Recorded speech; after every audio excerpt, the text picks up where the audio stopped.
Natasha Ickes Saman is with us today. How are you doing? I'm doing great. How are you? Yeah, I'm doing great as well, I think. As great as I can be, I suppose. Now, you've got a new memoir entitled Overcoming, a journey from pain to peace, purpose and power. So what's the idea behind that book, first of all? Is that a true story for you? It is. It is. So it's a memoir based on just my life experiences. I kind of hop around and touch on the stories that I think readers can connect with. Mm. So just a quick little example. I start off at 9 years old when I'm in my dad's kitchen with a knife pressed to my wrist, contemplating suicide. And Oh, then wow. I jump to when I'm 17 with an actual suicide attempt. And then I just take you through my challenges, but also show how with a shift of mindset and perspective, I was able to overcome them. Was it quite a tough thing to write about, to go back and sort of relive these memories?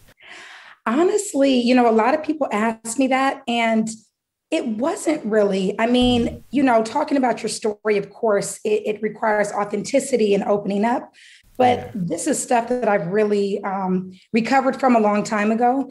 And I just wanted to Uh, show other people through my own examples how they can overcome what they're going through.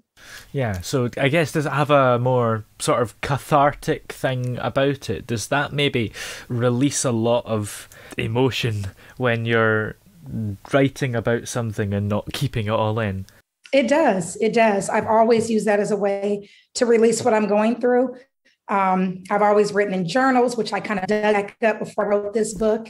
And so to release it to the world was scary, Yeah. but it was exciting. Yeah, absolutely. So how long did it take you to write it then? It took me about 3 months. Ooh, yeah. Would you say that's quite quick to write a book? Because I feel like a lot of people take years. Yeah. So I've been on and off for years. Like I'll start it and write a few chapters here and there or a chapter. And then one Yeah. day I was scrolling through Facebook and I saw this 30-day book writing challenge. And I'm like, there's no way this is going to work, but I'm going to try.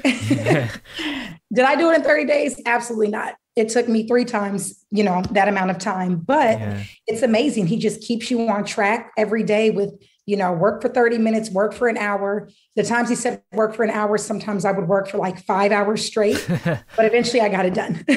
Yeah, that's an interesting thing because a lot of authors will say that the best ways to write are to do a few minutes in the morning, or maybe a bit more than a few minutes, but a little bit in the morning when you wake up and sort of leave it and have a nice little break. Do you think that that sort of helps because you're not just forcing yourself, I suppose?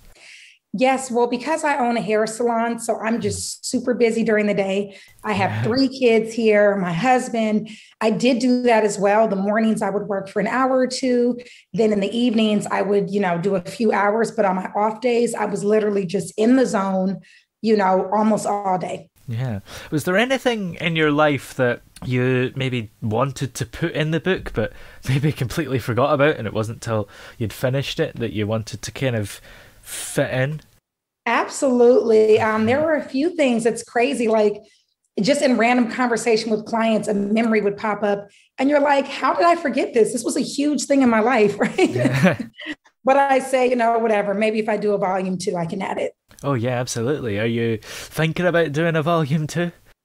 I am not right now, Oh. but that's just kind of the line that I give, even to myself, because there's always going to be more you want to add. It could be better, right? There's always, even though I've gotten amazing feedback, I just feel like there's always more editing that can be done, especially when you're a perfectionist. So I tell Yeah. myself, just save that. If you do a volume two, you can add all that stuff in later. Yeah, absolutely.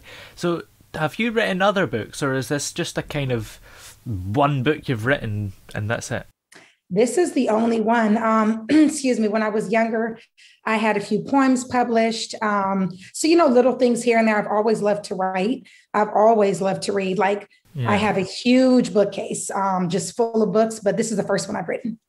Yeah, absolutely. So you wrote it during 3 months, so it's probably not too bad for this, but did you ever get any writer's block along the way? I mean, I suppose it's not as likely to happen because it's non-fiction, so you haven't got to find inspiration, but did you ever kind of struggle and not feel like writing? Absolutely. And I think what I struggled with the most was what they call the imposter syndrome. Even though I've read, I mean, my family always laughs at how much I read. I read several books a month.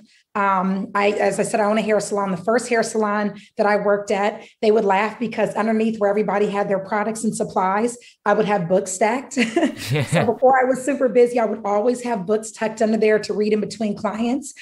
But because I hadn't actually written a book, it wasn't as much of a writer's block as it was of having these moments of just feeling like, who do I think I am to create something that other people will connect with, you know? Yeah, absolutely. 'Cause do you have any experience of fiction writing in a way? Do you feel like you would be able to cross genres if you wanted to get into writing? You know what? I feel like if I wanted to write, I feel like anything that I write needs to pull from my own experience. Like I could possibly, I'm creative. I could come up with a story, but I think for me to really be invested enough to stay in it from beginning to end, it would have to be some sort of a how-to or a guide or something that shows people how to transcend, the challenges that they've been through. Not necessarily through my own story, but giving people those concrete steps. Yeah, absolutely. Do you get up to anything else in your free time? I mean, there's your hair salon, but other than writing, do you have any fun things that you spend your time on? Yes, well, so during the shutdown, because here in the States, and especially in California, we had the most strict shutdown, I believe, in the US outside of New York for a brief time. But we had probably 7 months out of the year where we were not able to open.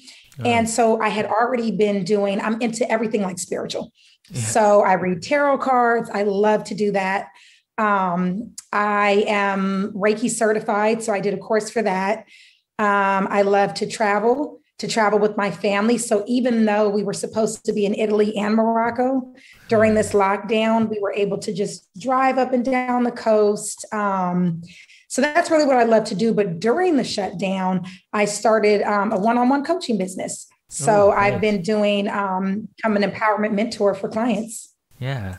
I guess it's a little bit hard during the shutdown because with books, usually you can make a lot of sales from signings and stuff. Whereas these days, people are just buying them online, really. Yeah.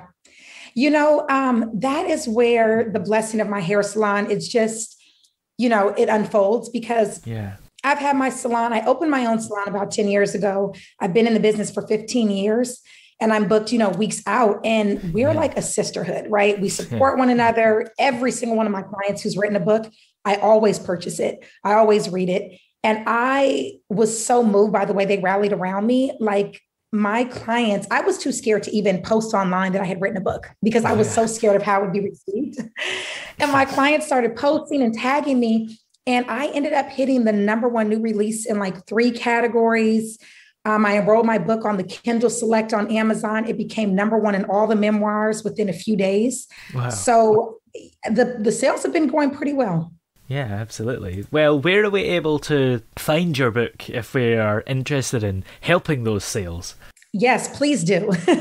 I could always use more sales, because once my clients did that initial purchase, it has kind of tapered off. But yes, so you can find it on Amazon. My last name is so unique. So if you put in Natasha and then Ickes, Ickes, I'm going to be the only person on Amazon that pops up. And I don't know if people are actually able to see this, but this is the book. Yeah, nice. Well, thank you very much for joining us on the show today. It's been great talking to you about the book. Thank you so much. It was a wonderful experience. Have a great rest of your day.